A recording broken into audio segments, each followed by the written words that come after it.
Imagine you run a massive restaurant empire. Right.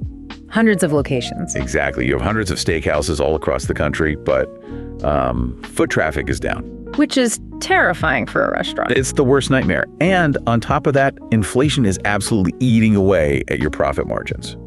So what is your first move to save the company? Well, most people would just panic. Yeah, exactly. Do you blast the airwaves with millions in advertising? Do you squeeze more tables into the dining room? Usually the instinct is to just discount everything, right? Get people in the door at any cost. Right.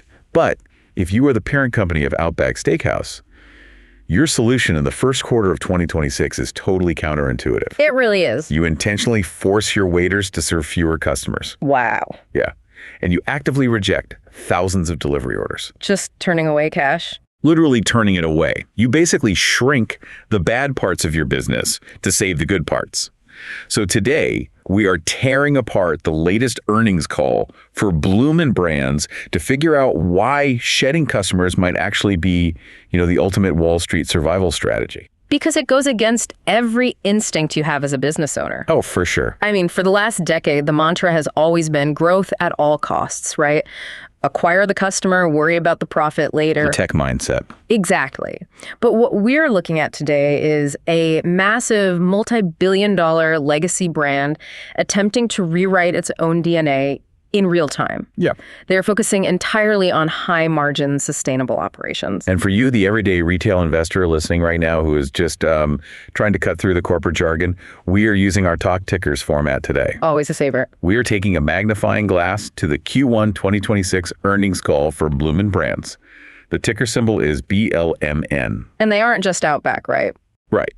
They are the heavyweight parent company behind Outback Steakhouse, Carrabba's Italian Grill, Bonefish Grill, and Fleming's Prime Steakhouse. A massive portfolio. Huge.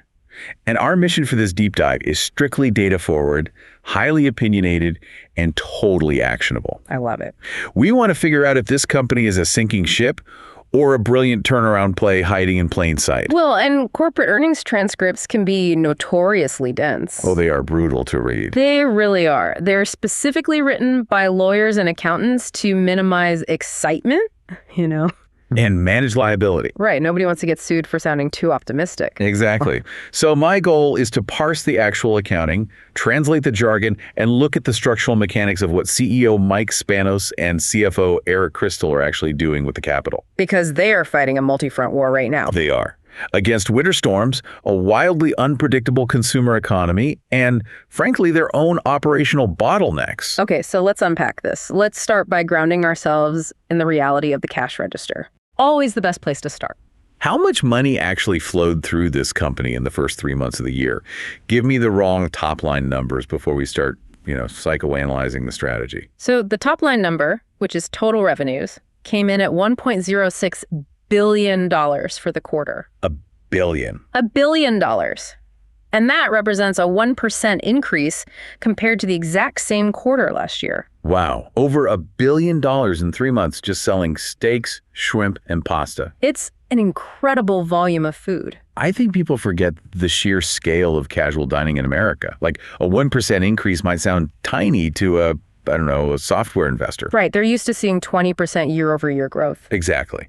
But in the legacy restaurant business, moving $1 billion needle forward by 1% is a serious achievement. It is a massive physical logistical operation, but revenue only tells us how much money came in the front door. Right. It doesn't mean they actually kept any of it. Exactly. The real question is how much made it to the bottom line after you pay for the beef, the servers, the electricity, the rent. Overhead. Right.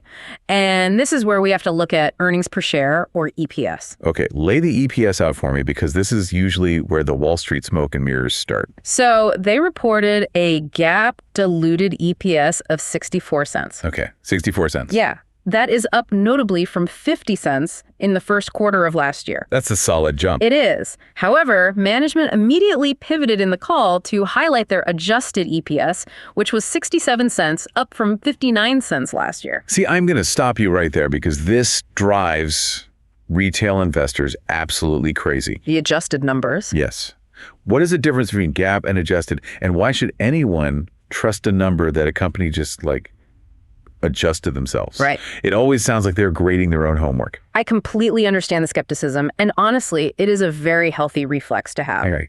Let's break down the mechanics of why these two numbers even exist. GAAP stands for Generally Accepted Accounting Principles. Okay. It is the rigid, inflexible, legally mandated framework that the SEC requires every public company to use. So it's the law. Exactly. GAAP does not care about your feelings, and it does not care about your business strategy. It just logs the raw mathematical reality of every single penny moving in and out. So under GAAP, a dollar spent is a dollar spent, whether I bought a new grill or accidentally dropped the money down a storm drain. Precisely.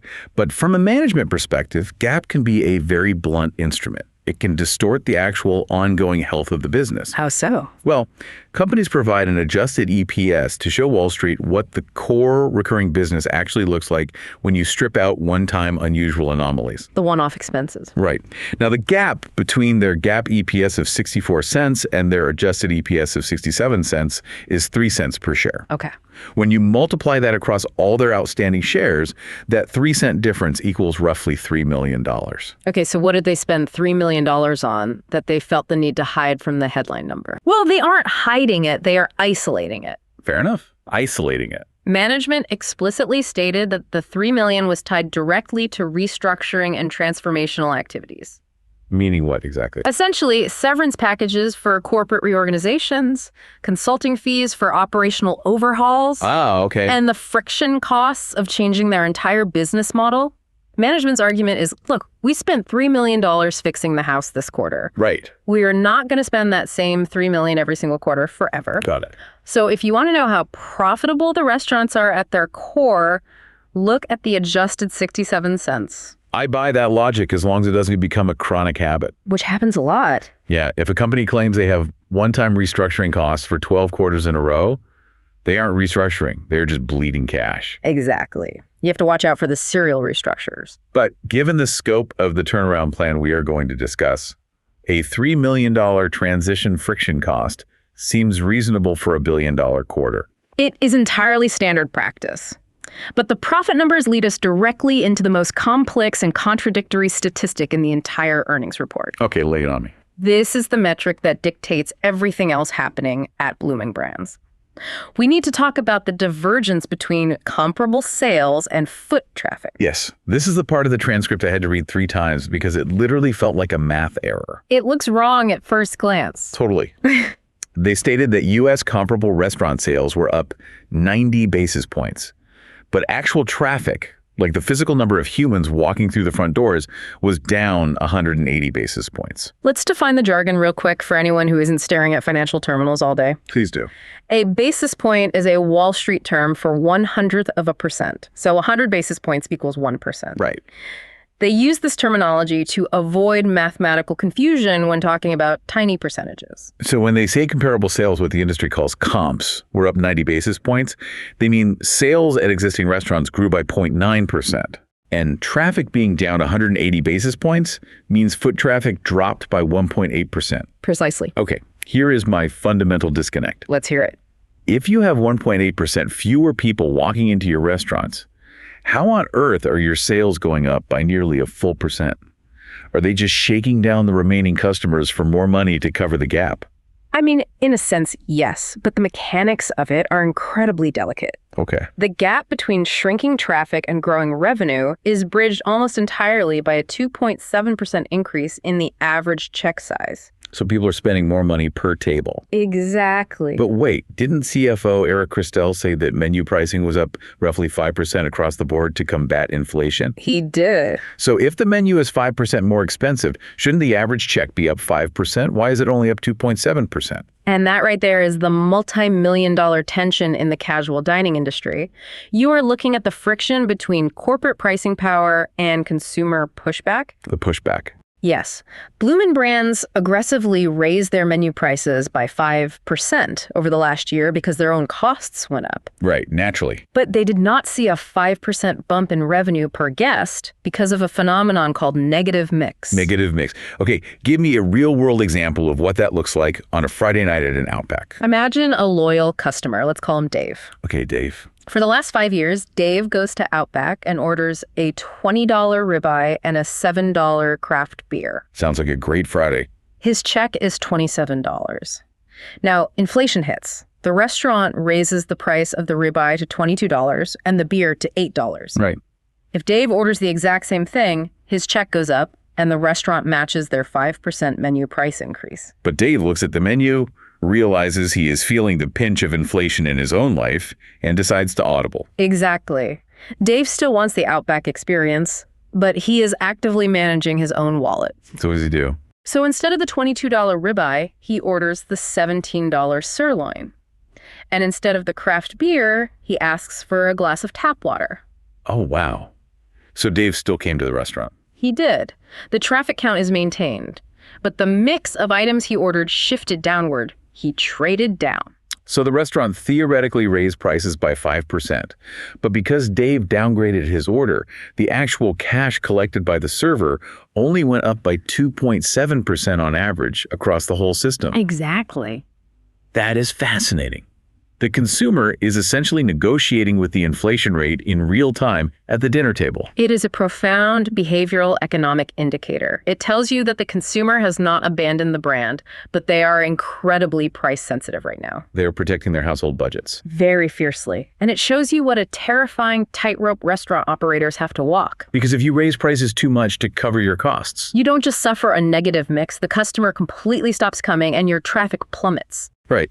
Speaking of those costs, let's look at the inflation equation that is forcing them to raise prices in the first place. The margins. Yeah. The transcript noted that their overall restaurant-level operating margins landed at 5.9%, which is down slightly by 20 basis points from last year. So their profitability on the actual food is shrinking. Why? When you dig into the middle of the profit and loss statement, the P&L, the culprits are very clear. Commodity inflation ran at an overall rate of 4.6% for the quarter. So the raw ingredients cost 4.6% more. Correct. And inside that basket of commodities, they actually saw slight relief in areas like dairy and poultry. Okay, so cheese and chicken are getting cheaper. Slightly.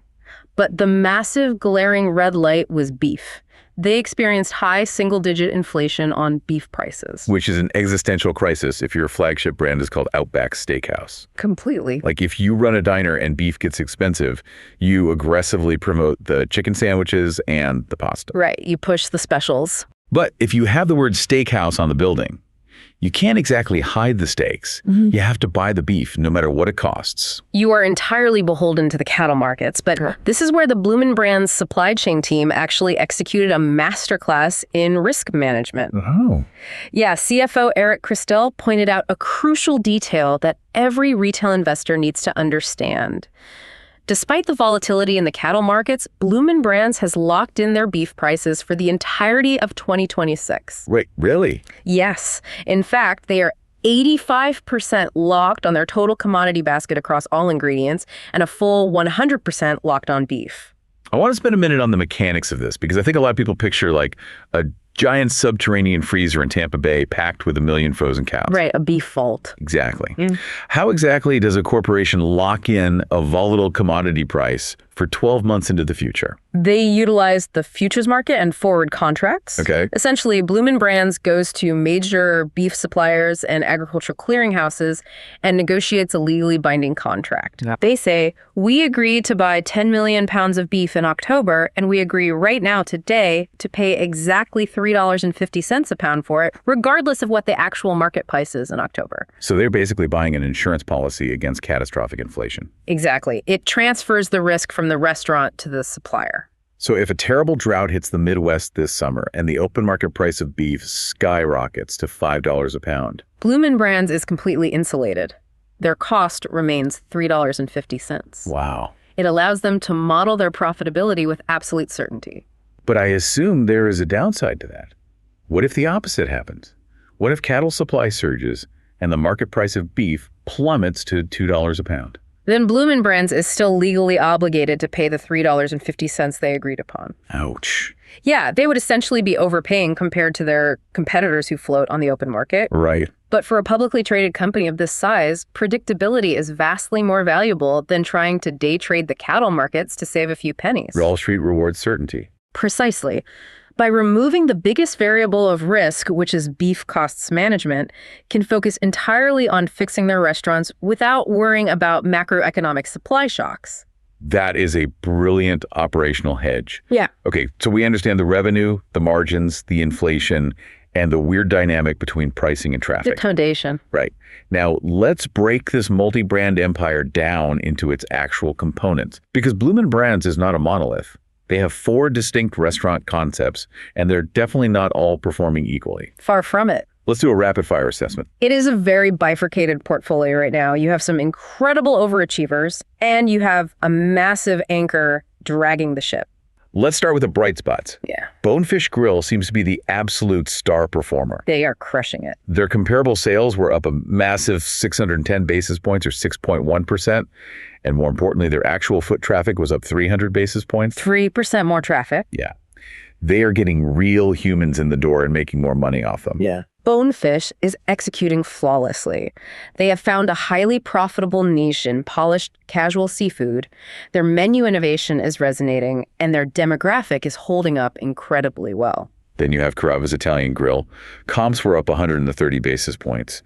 And the transcript noted this is their 5th consecutive positive quarter. Consistency is king. 5 quarters of growth means they survived the entirety of the 2025 inflationary cycle without breaking trend. And Fleming's Prime Steakhouse, which is their high-end white tablecloth concept, comps were up 80 basis points, marking their 7th consecutive positive quarter. Another solid performer. So the seafood is booming, the pasta is steady, and the luxury steaks are holding firm. But then we get to the problem child. Outback Steakhouse. The flagship brand, the concept that generates the vast majority of their overall revenue. Yes. Outback's comparable sales were down 30 basis points, and their foot traffic was down a brutal 240 basis points. Yeah. A 2.4% drop in physical guests at your biggest brand.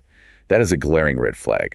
It is the single data point that dictates the entire valuation of the stock right now. I bet. You can have the greatest seafood chain in the world, but if Outback fails, Bloomin Brands fails. So, as an investor looking at that terrible Outback traffic number, you have to ask yourself, is this the beginning of a terminal decline for a 1990s mall brand, or is it a temporary blip caused by external factors? That's the million-dollar question. Right. And to answer that, we have to move past the raw numbers and dig into the narrative.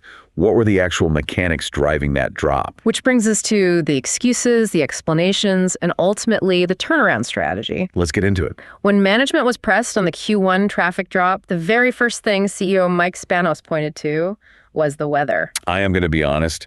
Every time a corporate executive blames the weather for a bad quarter, my eyes roll into the back of my head. It's a classic move. It feels like the ultimate dog ate my homework excuse in corporate America. Oh, earnings were bad because it rained too much. Does anyone on Wall Street actually buy this? Your skepticism is entirely warranted. The weather excuse is heavily abused. But we are not here to accept management's narrative blindly. We are here to audit their data. Okay, let's audit. Spanos claimed that severe winter storms in January and February, particularly in the Midwest and South, where Outback has a dense footprint, caused a 240 basis point negative impact to Q1 results across the board. Okay, prove it. How do we know the restaurants aren't just losing popularity and they happen to be losing popularity during the winter? To prove it, we have to ignore the aggregate 90-day quarter and look at the highly granular sequential data that Spanos provided. Okay. This is the difference between looking at a photograph and watching a movie. If the brand was fundamentally broken and consumers simply hated Outback, traffic would be universally bad every single week, regardless of the sunshine. Right. If the food is terrible, a 70-degree Tuesday doesn't magically make it taste better. Exactly. But Spanos pointed to 2 specific anomalies, Valentine's week and Easter week. The holidays. Right.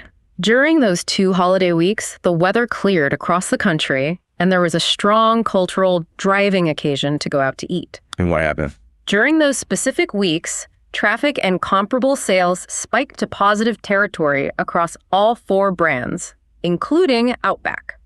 Okay, that is an interesting data point. When the roads were clear and people had a reason to celebrate, they defaulted right back to the brand. It gets more compelling when you look at the monthly progression. January and February were deeply negative, but March showed significant sequential improvement over the winter freeze. Okay. And more importantly, as they provided guidance into the current quarter, they noted that April was showing further sequential improvement over March. So as the ice thawed, the momentum built back up week by week. Yes, that sequential improvement is the holy grail for a turnaround narrative. It mathematically validates the weather claim. Because it shows recovery. Right. It proves that the core consumer demand is still sitting there, latent, just waiting for the logistics of getting to the restaurant to clear up. And speaking of that core consumer, the transcript revealed one of the most fascinating demographic breakdowns I have ever heard on a restaurant earnings call. It really was. I want to spend some serious time on this because it tells us so much, not just about Bloomin Brands, but about the macroeconomic reality of America in 2026. Management described what I am going to call the barbell consumer. This was easily the most critical macro insight from the entire hour-long presentation. It completely explains the negative mix phenomenon we talked about earlier with our hypothetical friend Dave. Okay, so let's look at one end of the barbell. Management tracked a very specific cohort. Guests over the age of 55 operating with a total household income of under $75,000 a year. Right. This demographic is feeling the crush of inflation more than anyone. They're on fixed incomes, grocery prices are high, and discretionary spending is super tight. Extremely tight. And as we discussed, they are actively managing their checks, they are seeking out value. Specifically, they are relying heavily on Outback's promotional entry points, primarily the $14.99 Aussie three-course meal. They are refusing to buy the massive steaks or the expensive cocktails. But here's the profound part of the data. Even though they are trading down to the absolute cheapest item on the menu, this over 55 demographic is actually increasing their frequency of visits. Yes. They are coming to Outback more often than they did last year. I want you to think about the psychology of that for a second. If you have $75,000 a year for a whole household, going out to a full-service restaurant is a major financial decision. It carries risk. Right. What if the food is bad? What if the bill surprises you?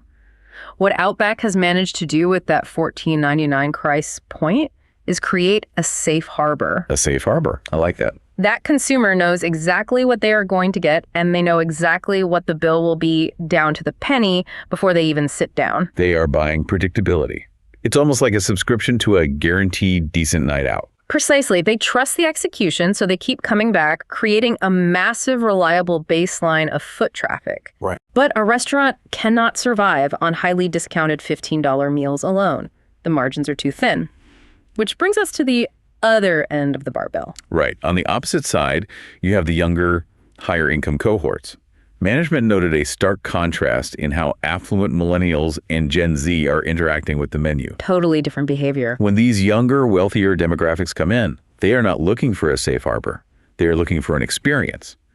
Management explicitly stated that 60% of guests are trading up from that $14.99 entry point to the $17.99 and $20.99 premium tiers. And roughly 20% of them are adding dessert, which is a massive margin booster for a restaurant. So you have this bifurcated reality happening under the same roof on any given Tuesday. Literally side by side. Yeah, in booth number 1, you have the retired couple meticulously splitting the $15 three-course special.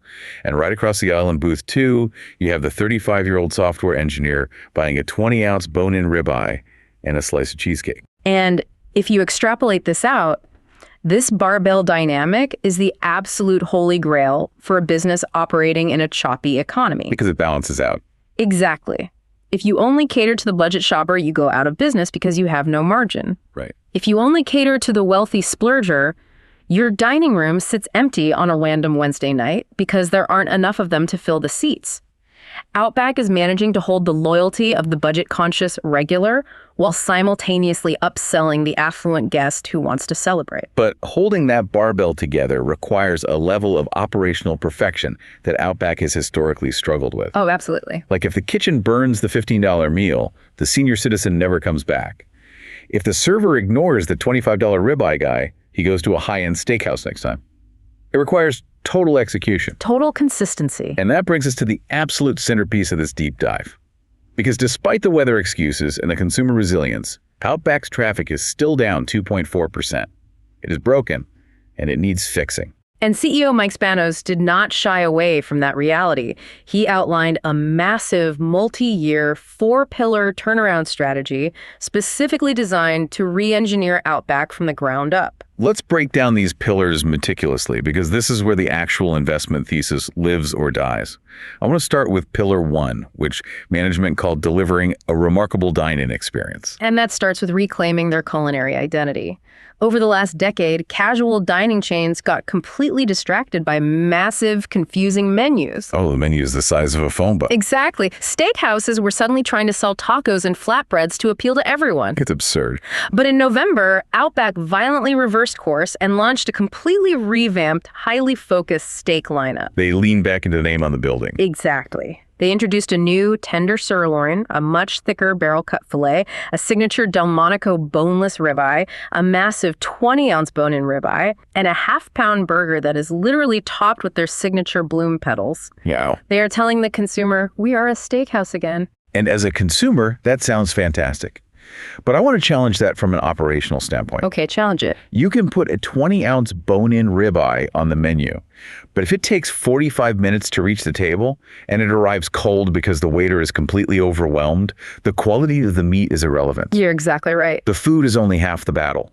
The delivery mechanism is what matters. And that insight leads directly into the single most important operational shift Bloomin Brands has made in the last decade. Yeah. It is buried under Pillar 1, but it is the fulcrum of the entire turnaround. We need to talk deeply about the server ratio shift. This specific detail completely blew my mind because it defies basic corporate logic. Explain how Outback dining rooms used to operate. Historically, the standard operating procedure for an Outback Steakhouse during peak hours, a Friday night rush at 7:00 p.m., was to run a server-to-table ratio of 1:6. One server juggling 6 tables simultaneously. Yes. If you assume an average of 4 people per table, that is, one server trying to memorize orders, refill drinks, run food, process credit cards, and manage the emotional needs of 24 different human beings at the exact same time. I used to wait tables in college.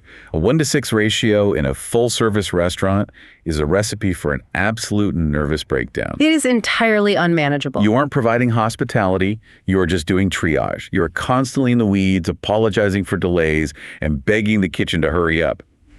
It is chaotic for the staff, and it is a miserable experience for the guest. Management finally realized this was the root cause of their declining brand trust. So starting in April of 2026, they instituted a radical reduction. They dropped the peak hour server ratio from 1:6 down to 1:4. It's like a basketball coach looking at a defense that is constantly getting blown out because they're running around frantically in a zone coverage and deciding to slow the game down and switch to a tight, focused man-to-man defense. That's a great analogy. Suddenly, the server only has 16 guests. They aren't panicking. They can look the customer in the eye. They can actually recommend that 20-ounce ribeye. They have time to be a salesperson. Yes. And most importantly, when that steak is plated in the kitchen, the server actually has the bandwidth to grab it and deliver it to the table while it is still sizzling. It changes the physical geometry and the emotional temperature of the entire dining room. But here is the massive red flag for any retail investor looking at this: the math of restaurant labor. Right. If you cut a server section from 6 tables to 4 tables, you are effectively cutting their potential income capacity by 33%. Oh, true. In an industry plagued by high turnover, wouldn't a 33% pay cut cause every single good waiter to quit tomorrow? That was exactly my first thought. How does this math possibly work without inciting a staff rebellion? Did they just massively increase hourly wages to compensate? No, they didn't touch the hourly wage. Management tested this exhaustively in corporate stores before rolling it out nationally, and what they found is counterintuitive. Servers are actually making the exact same money, and in many cases, slightly more. Wait, really? Walk me through the mechanics of that. How does less volume equal the same cash? 2 reasons. First, because the service is vastly superior. The drinks are full, the food is hot, the server is pleasant. The percentage of the tip is actually higher on a per-check basis. Guests reward good service. Makes sense. Second, table turnover velocity increases dramatically. Because the server isn't bogged down in the weeds, a table doesn't sit there for 20 minutes after finishing their meal desperately waiting for the check to arrive. Exactly. The guest eats, pays quickly, and leaves happily. So that 4-table section might turn over 3 times in a night, whereas the chaotic 6-table section might only turn over 1.5 times because everything is bogged down. That is wild. Furthermore, management made a very surgical adjustment to the internal tip pooling structure. Explain the tip pool. In a 1-to-6 ratio, a server is so overwhelmed they require an army of bussers to clear plates and food runners to carry trays. Right, because they can't do it themselves. Exactly. And the server has to tip out a massive percentage of their earnings to that support staff. But in a calm, controlled 1-to-4 ratio, the server has the physical time to pre-bus their own tables and run their own drinks. So they don't need as much help. Right. So management lowered the mandatory tip-out percentages. The server keeps a larger slice of a faster-turning pie. That is absolutely brilliant mechanical engineering of a labor model. The result is a win-win-win. Totally. The server's stress plummets while their take-home pay stays flat. The food actually arrives hot. And management noted that the internal intent to return scores from guests are absolutely soaring. It proves that sometimes to grow a business, you have to intentionally slow down the operation to focus on quality over volume. Okay, so that is pillar 1. Fix the food and fix the service. What is pillar 2? Because it doesn't matter how hot the steak is if nobody remembers that Outback exists. Pillar 2 is drive brand relevancy, which is entirely focused on overhauling their archaic marketing strategy. Okay. For years, legacy restaurant chains relied almost exclusively on linear television. You buy a 30-second commercial during a football game or a primetime sitcom, you show a slow-motion video of a steak, and you hope people get hungry. The shotgun approach. Yeah. Spray the message everywhere and pray someone is listening. Exactly. Outback used to allocate 70% of their massive ad budget to linear TV. But under this turnaround plan, they are violently shifting that allocation. They are moving to 60% digital marketing. Which makes total sense. Linear TV is dying, and it is incredibly inefficient. You are paying millions to broadcast a steak commercial to vegetarians, people who just ate dinner, and teenagers who don't have money. Digital is precision warfare. It allows them to target specific demographics like our barbell consumer. Oh, that's smart. Yeah, they can push a $14.99 sell value meal ad to a retired couple scrolling Facebook at 4:00 p.m. and simultaneously serve an ad for a bone-in ribeye to a young professional looking at sports highlights on YouTube. It's tailored. Very. It is trackable, it provides an immediate return on investment, and it catches the consumer where their attention actually is on their phone. So the marketing gets modernized. Let's look at pillar 3, which Spanos called building a culture of ownership. This sounded a bit like corporate buzzword bingo to me at first. What are the actual mechanics behind this? It is the opposite of a buzzword. It is a fundamental shift in agency theory. Agency theory. Right. In the restaurant business, a massive corporate chain is ultimately only as good as the local operator who unlocks the front door of your neighborhood location every morning. That makes sense. If that general manager feels like a disposable corporate drone, the restaurant will suffer. Right. If they get paid a flat salary regardless of how the restaurant performs, why should they care if a cook wastes a steak or a server drops a tray of glasses? It isn't their money. Precisely. To combat this, Outback is completely restructuring the compensation model for their managing partners, the people actually running the local restaurants. They are directly tying a significant portion of their pay to local four-wall sales and profit growth. They are essentially turning them into localized entrepreneurs. Yes. They are aligning the financial incentives of the local manager with the financial incentives of the CEO and the retail investor. Everyone wants the same thing. Exactly. If the manager figures out a way to reduce food waste by 2% or grow local catering sales by 5%, they directly see that money in their own paycheck. Wow. It ensures that the person whose name is above the door treats that specific Outback location with the same manic attention to detail as a local mom and pop owner would. You align the incentives, and the operation fixes itself. That leads us to the final piece of the turnaround, pillar 4. Invest in restaurants. The physical spaces. This is where the actual hard capital is being deployed. What are they building? There are 2 massive physical upgrades happening. The first is inside the kitchen. They are expanding the physical char grill capacity across the system by the summer of 2026. I assume that just means they can cook more steaks simultaneously to handle the faster table turns we talked about. That is part of it, but management highlighted a much more nuanced operational benefit. Reconfiguring these kitchens to add the new grills actually improves the line of sight for the kitchen staff. Explain what line of sight means in a commercial kitchen. Commercial kitchens are historically cramped, chaotic environments. If the grill cook cannot physically see the fry cook or the expediter who is plating the food, communication breaks down. Right. Food dies in the window. By ripping out the old layouts and centralizing the new char grills, they are creating an open plan flow in the back of house. Better visibility. It provides better peripheral vision. The grill cook can seamlessly coordinate with the rest of the line without shouting over a wall of stainless steel. It reduces friction and speeds up execution. It is the physical manifestation of the 1-to-4 server ratio. Calm the chaos down. What is the second part of Pillar 4? A massive sweeping asset refresh of the dining rooms. Outback is an older brand, and many of their locations look like they are stuck in 2008. They definitely do. So they are committing to remodel approximately 100% of the remaining legacy locations, which is about 300 restaurants by the end of 2028. And what does a remodel cost a corporation like this? Between $350,000 and $400,000 per location. Wow. That is over $100 million in total capital expenditures just to update the carpets, the booths, and the lighting. It is a massive investment. Is there an actual return on investment for making a restaurant look prettier? Historically, yes. Management noted they consistently see 100 to 200 basis point tailwind in traffic immediately following a localized asset refresh. So a 1% to 2% bump just from new booths. Exactly. A shiny new building signals to the lapsed consumer that something has changed, and it triggers a trial visit. If that trial visit is met with the new 1-to-4 server ratio and a perfectly grilled steak, you have won back a customer for life. Okay, so we had the 4 pillars. But before we transition to the future guidance, there was one deeply opinionated strategic choice mentioned on the call that I think is the most impressive, ruthless thing this management team is doing. Ah, yes. And it goes back to our original premise of shrinking to grow. We need to talk about what they called cutting dilutive traffic. This was the moment in the transcript where I truly believed management understood the assignment. The conscious uncoupling from bad, unprofitable sales. For the last 5 years, largely driven by the pandemic, restaurant chains have been addicted to third-party delivery apps. Uber Eats, DoorDash, Grubhub.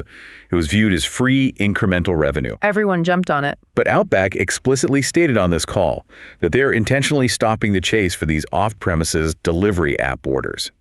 Why would a company with shrinking traffic actively turn away customers? Because of the underlying economic reality of delivery apps. Those platforms take massive commission cuts, often upwards of 30% of the total bill. So if I order a $30 steak on an app, the app keeps $10 just for driving it to my house. Exactly. Now, factor in the cost of the beef, the cook's hourly wage, and the expensive takeout packaging.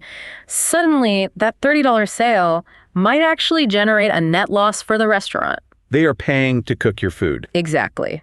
In the 2010s, during the zero interest rate tech boom, companies didn't care. They just wanted top-line revenue growth to show Wall Street. Just make the numbers go up. Right. But in the margin-focused reality of 2026, Bloomin Brands is looking at the math and realizing that these third-party orders are highly promotional, heavily discounted, and fundamentally unprofitable. It is the definition of busy work. The kitchen gets slammed fulfilling Uber Eats orders that make the company zero profit, which then distracts the cooks from perfectly executing the high-margin steak for the guy who actually drove to the restaurant and sat in the dining room. Exactly. It cannibalizes your good business to feed your bad business. Management is drawing a line in the sand. Good for them. They are intentionally letting those low-margin, off-premises delivery sales drop. They are accepting the hit to top-line revenue in order to focus 100% of their operational energy on the highly profitable, loyal guest who walks through the front door. It requires an incredible amount of corporate discipline to intentionally report lower sales numbers to Wall Street in the short term, just to protect the profit margin in the long term. It really does. It tells me this executive team is not playing games. They're actually trying to build a sustainable business. They are completely rebuilding the foundation, which leads us to the ultimate question for the investor. What does management promise this rebuilt foundation will yield in the coming months? Let's get into it. This brings us to the forward-looking roadmap. Let's look at management guidance and capital allocation. Right, because everything we just discussed is in the rearview mirror or currently underway. But stock prices are based on the future. Really? Let's run through the specific targets management laid out for the rest of 2026. For the immediate future, Q2, they are projecting U.S. comparable restaurant sales to land between +1% and +2%. Meaning they expect the momentum we saw building in March and April to hold steady through the summer. Yes. And they expect Q2 adjusted EPS to come in between 27 cents and 32 cents. But the real signal to the market was their full-year guidance. What did they say? They reiterated that their full-year expectations remain entirely unchanged from what they originally projected back in February. Okay. General and administrative expenses will sit at $215 million, and capital expenditures, which is the cash funding those new grills and dining room remodels, will be between $185 and $195 million. Wait, why is an unchanged full-year guidance a big deal? Doesn't that just mean nothing happened?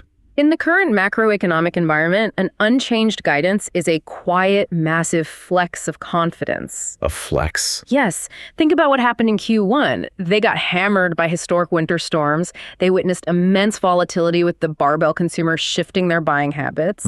They endured a 2.4% traffic drop at their flagship brand. Despite all of that chaos, management looked at their internal metrics and said, "We do not need to lower our expectations for the year. Wow. Our strategy is working fast enough to make up the difference." It means they believe their internal compass is still pointing to true north. Now, in the middle of all these projections, there was one weird piece of data that caught my eye.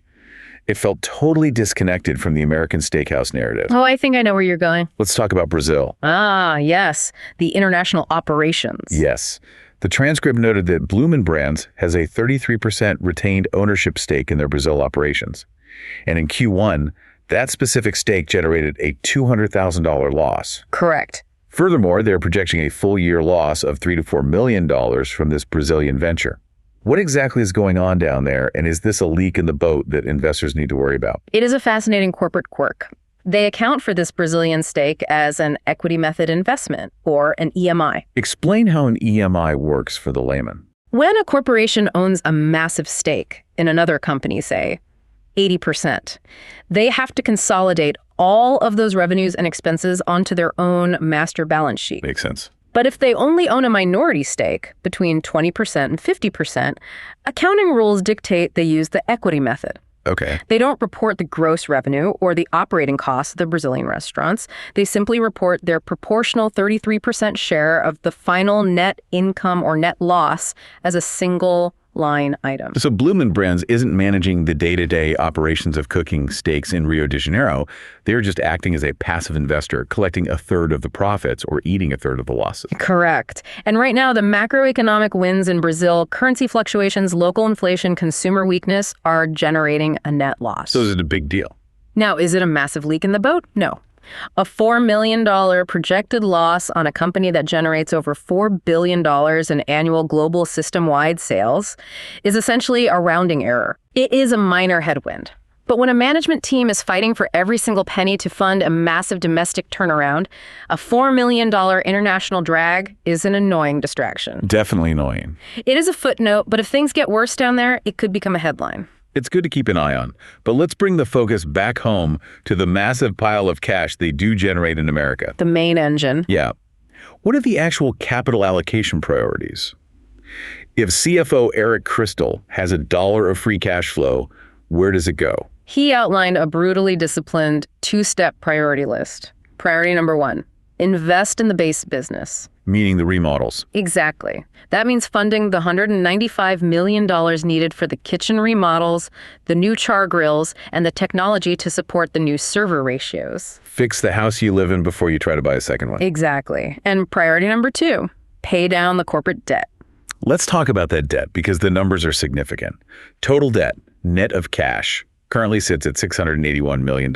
It's a big number. And they noted a lease-adjusted net leverage ratio of 3.8x. Which is definitely a heavy load to carry. In a 2026 environment where interest rates are significantly higher than they were a decade ago, servicing $681 million in debt eats up a lot of operational cash flow. So as an analyst, how do you view this capital allocation strategy? Is it too conservative? Shouldn't a restaurant brand be trying to launch a flashy new concept or aggressively open 50 new locations to generate growth? Honestly, I think Christel's strategy is incredibly sound, highly conservative, and exceptionally shareholder-friendly. Really? Yes. In a high interest rate, inflationary environment, aggressive expansion is a death trap.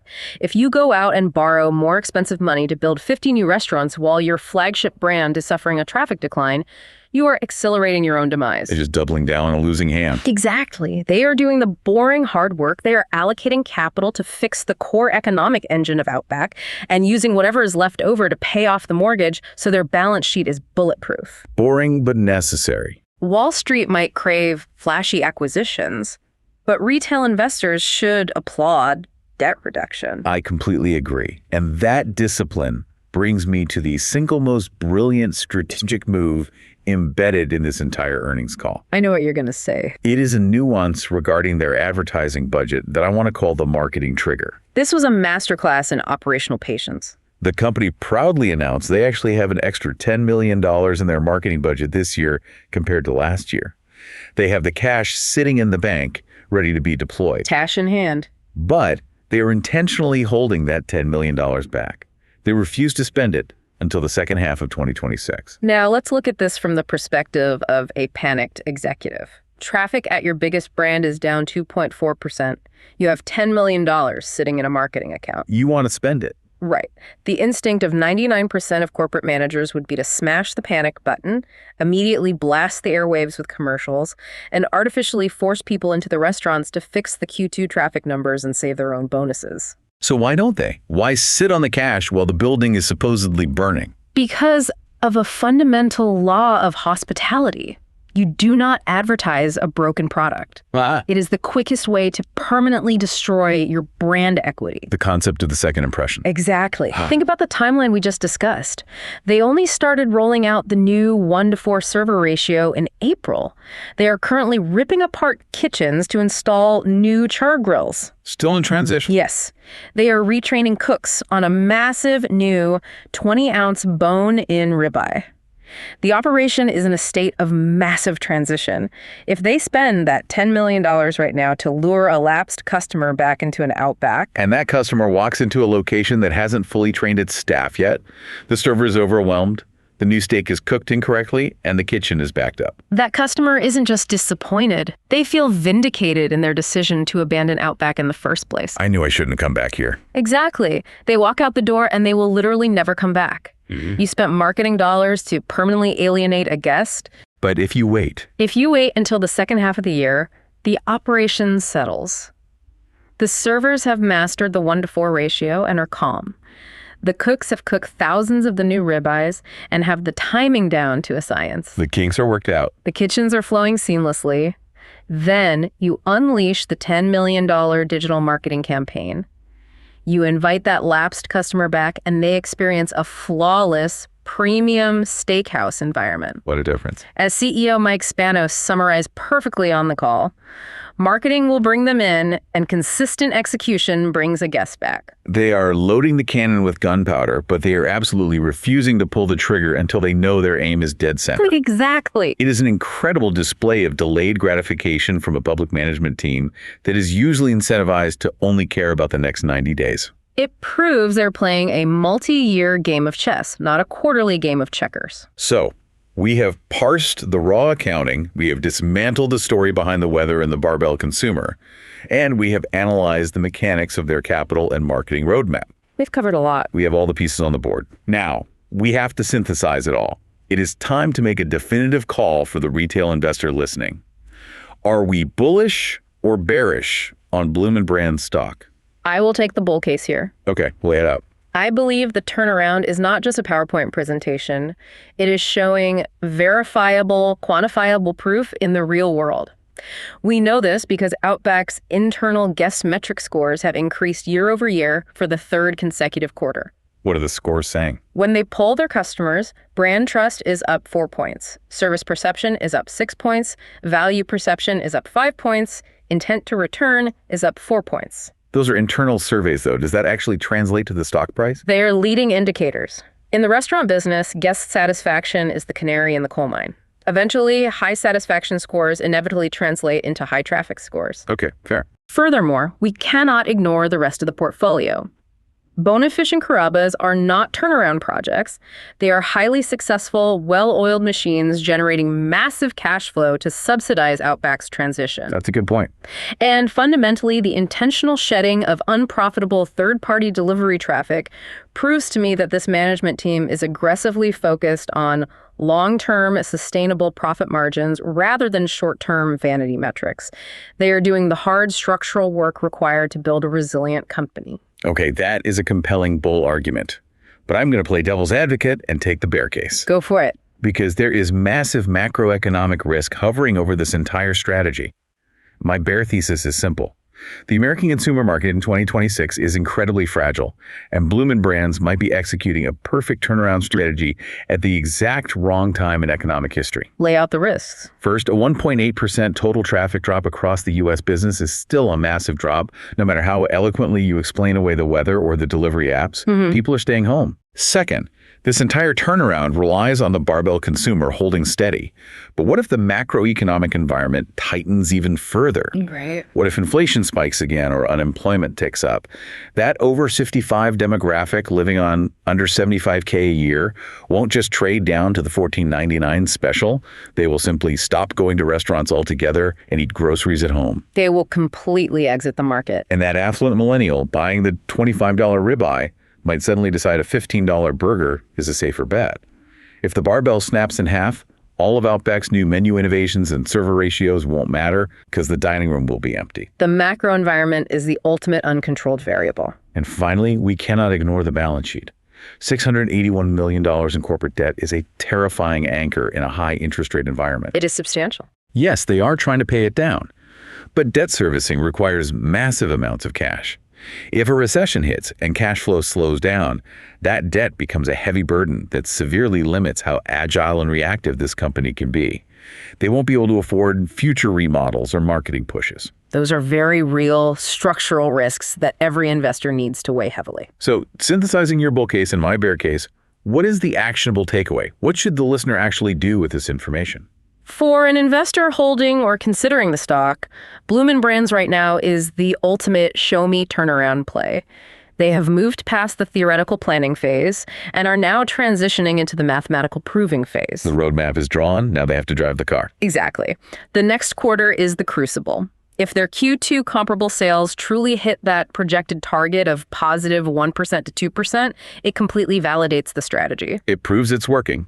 It proves that the 1-to-4 server ratio, the new steak menu, and the kitchen remodels are translating directly to the bottom line despite all the macroeconomic headwinds you just mentioned. So our unified stance, it is a solid hold for those who are already invested and are willing to wait to see if that $10 million second half marketing push actually pays off and drives traffic. I agree with that. And it is a cautious buy only for those value investors who believe deeply in the enduring resilience of the American steakhouse category and who trust that this specific management team has the operational discipline to execute their multi-year plan.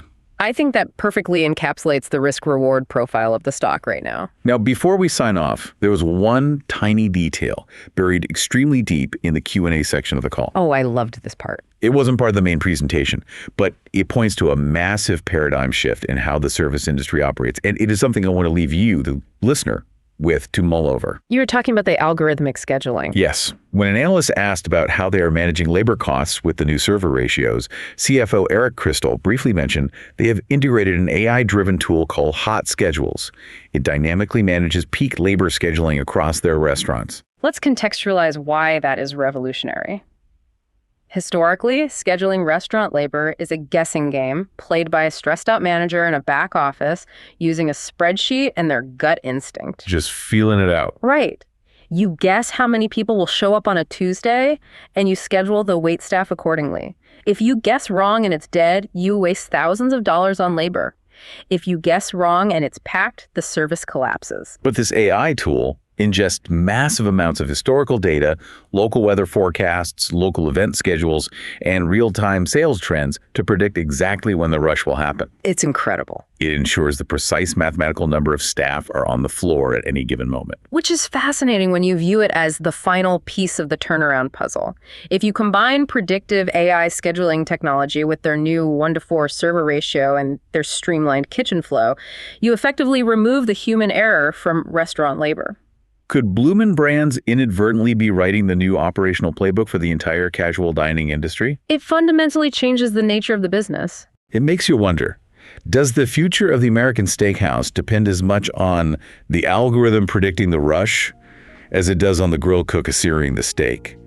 Think about that the next time you sit down and order a blooming onion. The aircraft carrier might be heavy, but it appears to be steering with a very advanced AI navigation system now. We will just have to see how it handles the macroeconomic storms ahead. We absolutely will. Thank you for joining us for this Talk Tickers deep dive.